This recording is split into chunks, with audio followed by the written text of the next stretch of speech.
ಸಿದ್ದರಾಮಯ್ಯ ಸುದ್ದಿಗೋಷ್ಠಿ ನಡೆಸುತ್ತಿದ್ದಾರೆ, ಬನ್ನಿ ನೋಡೋಣ. MLAಗಳು ಮಂತ್ರಿಗಳು ಎಲ್ಲರೂ ಕೂಡ ಮಾಡ್ತಾ ಇದ್ದೀವಿ.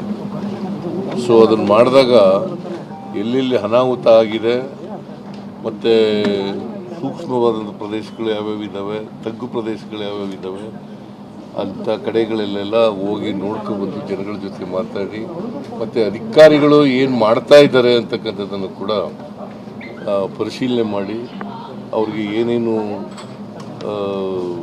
ಸೂಚನೆಗಳನ್ನು ಕೊಡಬೇಕು ಆ ಸೂಚನೆಗಳನ್ನು ಕೊಡ್ತಕ್ಕಂಥ ಕೆಲಸವನ್ನು ಮಾಡ್ತೀವಿ. ಇವಾಗ DK ಶಿವಕುಮಾರ್ ಅವರು ಕೆಲವು ಪ್ರದೇಶಗಳಿಗೆ ಹೋಗ್ತಾರೆ. ಈಗ ನಾನು ಯಾಕೆ ಹೋಗಲ್ಲ ಅಂತಂದರೆ ಬಸ್ಸು ಇವೆಲ್ಲ ವೆಹಿಕಲ್ಗಳೆಲ್ಲ ತಗೊಂಡು ಹೋದರೆ ಭಾಳ ತೊಂದರೆ ಆಗ್ತದೆ. ಅದಕ್ಕೋಸ್ಕರ ನಾನು ಹೋಗ್ತಾ ಇಲ್ಲ. ನಾಳಿದ್ದು ಹೋಗ್ತೀನಿ. ಹೋಗ್ಲಿಕ್ಕೆ ರೆಡಿ ಇದ್ದೀರಾ ಅಥವಾ ಇವತ್ತು ರೆಡಿ ಇದ್ದೆ ಹೋಗ್ಲಿಕ್ಕೆ. ಅದಕ್ಕೋಸ್ಕರ ಬಸ್ಗಳೆಲ್ಲ 2 ಬಸ್ಗಳು ಮಾಡಿದ್ದೆ. ನಿಮ್ಮನ್ನು ಜೊತೆಲಿ ಕರ್ಕೊಂಡು ಹೋಗೋಣ ಅಂತ ಮಾಡಿದ್ದೆ. ಆಮೇಲೆ ಇದರಲ್ಲಿ ಎಲೆಕ್ಟ್ರಾನಿಕ್ ಸಿಟಿನಲ್ಲಿ ಒಬ್ಬರು ಗೋಡೆ ಬಿದ್ದು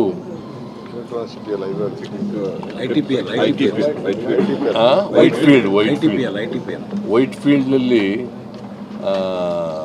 ಒಬ್ಬರು ಸತ್ತಿದ್ದಾರೆ. ಅಲ್ಲಿ ಕೆಲಸ ಮಾಡ್ತಿದ್ದಂಥ ಮಗಳು ಸತ್ತಿದ್ದಾಳೆ.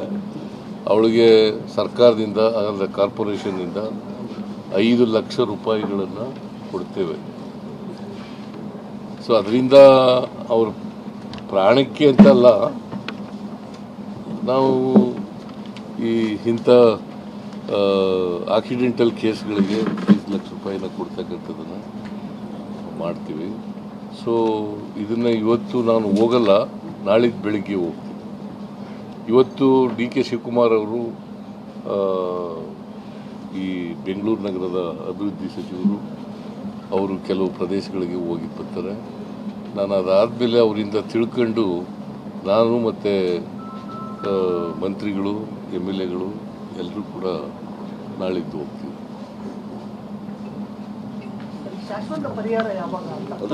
ಅದೇ ಹೇಳಿದ್ನಲ್ಲಪ್ಪ, ಸೂಕ್ಷ್ಮ ಪ್ರದೇಶಗಳೆಲ್ಲ ಗುರುತಿಸಿದ್ದೀವಿ. 210 ನಾವು ಅದನ್ನ ಗುರುತಿಸಿದ್ದು ಹಿಂದೆ 210 ಜಾಗಗಳನ್ನ 166 ಆಗಿದ್ದಾವೆ. ಈಗ 198 ಇದ್ದಿದ್ದು ತಿರ್ಗಾ ಇನ್ನೊಂದಷ್ಟು ಆ್ಯಡ್ ಆಯ್ತು. 210ರಲ್ಲಿ 162 ಪಾಯಿಂಟ್ಗಳನ್ನ ಕೆಲಸ ಮುಗಿಸಿದ್ದೀವಿ. 166 ಕೆಲಸ ಮುಗಿಸಿದ್ದೀವಿ.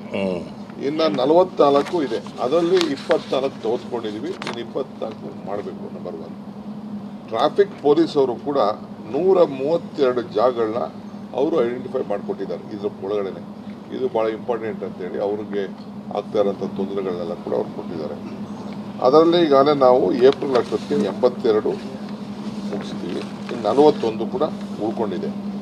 ಸೊ ಇದನ್ನೆಲ್ಲ ಮಾಡಿದ್ವಿ. ಆಮೇಲೆ ಈ ವರ್ಷ ನಾವು ಎಂಟೈರ್ ಬೆಂಗಳೂರದು ಏನೇನು ಸ್ಟಾಮ್ ವಾಟರ್ ಡ್ರೈನ್ಸ್ ಇದೆ ಅದನ್ನು ಪ್ರೋಗ್ರಾಮ್ಸ್ನ ಕೆಲಸ ತೆಗೆದುಕೊಳ್ಳೋಕ್ಕೆ ಈಗಾಗಲೇ ನಾವು ತೊಗೊಂಡಿದ್ದೀವಿ. ನಮ್ಮ ಕೆಲಸ ಆಲ್ಮೋಸ್ಟ್ ಆಗ್ತದೆ. ಮೇಜರ್ ಏನಪ್ಪ ಅಂತಂದರೆ ಇಲ್ಲಿ 2 ವಿಚಾರ. ಸಿಲ್ಕ್ ಬೋರ್ಡ್ ಜಂಕ್ಷನ್ ತಗೊಂಡು, ಆಮೇಲೆ ಈ ಹೆಬ್ಬಾಳು ಆದಮೇಲೆ ಮುಂದಕ್ಕೆ ಏನು ಆ ನೀರು ಇದೆಯಲ್ಲ ಯಲಹಂಕ ಆ ಪೋರ್ಷನ್ ಆ ಭಾಗದಲ್ಲಿ ಇವತ್ತೂ ಅಲ್ಲೇ ಹೈಯೆಸ್ಟ್ ರೈನ್ಫಾಲ್ ಆಗಿರೋದು. ಅದನ್ನು 1-2 ಪಾಯಿಂಟ್ ಇದೆ. ರೈಲ್ವೆ ಪಾಯಿಂಟ್ ಇದೆ. ಆ ರೈಲ್ವೆ ಪಾಯಿಂಟ್ ಅಲ್ಲಿ ಕೆಲಸ ನಡೀತಾ ಇದೆ. ನಾವು ರೈಲ್ವೇನ ಇಟ್ಕೊಂಡು ಕೆಲಸ ಮಾಡಬೇಕು. ಯಾಕೆಂದರೆ ರೈಲ್ವೆ ಬ್ರಿಡ್ಜ್ ಒಳಗಡೆ ಹೋಗ್ಬೇಕು, ಕೆಳಗಡೆ ಹೋಗ್ಬೇಕಂತ ವೆಂಟು ಅದು ಭಾಳ ಟೆಕ್ನಿಕಲ್ ವರ್ಕ್ ಅವ್ರಿಗೆ ಕೊಟ್ಟಿದ್ದೀವಿ. ವೆಂಟು ಆ ನೀರು ಹೋದರೆ ಕಂಪ್ಲೀಟ್ ಎಲ್ಲ ಮುಂದಕ್ಕೆ ಅನುಕೂಲ ಆಗ್ತದೆ. ಮಾನ್ಯತಾ ಟೆಕ್ ಪಾರ್ಕು ಅಲ್ಲಿ ಕೆಲವರು ಯಾರೋ ಕೋರ್ಟ್ ಸ್ಟೇ ತಂದಿದ್ದಾರೆ ಆ ಒಂದು ವಿಚಾರದಲ್ಲಿ. ನಾವು ಇಲ್ಲೇನು ಕೆಲಸ ಮಾಡಿಬಿಡಿ, ಡಿಸಾಸ್ಟರ್ ಮ್ಯಾನೇಜ್ಮೆಂಟ್ ಅವ್ರಿಗೆ ನಾವು ವಾರ್ನ್ ಮಾಡಿದ್ವಿ. ನಾವು ಹಿಂದೆನೇ ಲಾಸ್ಟ್ ಟೈಮ್ ಎಲ್ಲ ಹೋಗಿದ್ದೆ. ಲಾಸ್ಟ್ ಟೈಮ್ ನಾನೇ ಸ್ಪಾಟ್ಗೆಲ್ಲ ಹೋಗಿದ್ದೆ ನಾನು. ಅಲ್ಲಿ ಅವರು ಕಂಪ್ಲೀಟ್ ನಾವೆಲ್ಲ ಬಗ್ಸಿ ನೀರನ್ನ ಫ್ಲೋ ಮಾಡೋಕ್ಕೆ